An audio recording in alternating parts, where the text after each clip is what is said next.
present here for the launch of the first next generation offshore petrol vessel being built by Goa Shipyard Limited. At the outset, I extend my sincere congratulations to the entire GSL team for achieving this important milestone.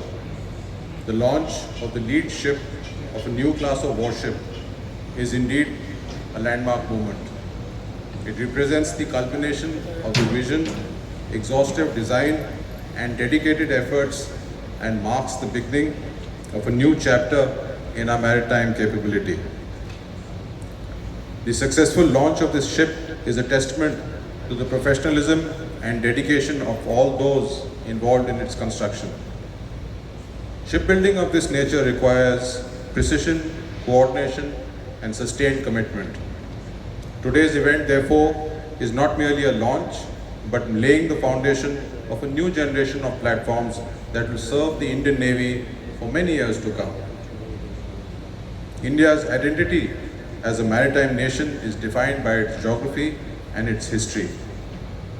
With a vast coastline, numerous island territories in both the Arabian Sea and the Bay of Bengal, and an extensive exclusive economic zone, our maritime domain is both a source of responsibility and of opportunity.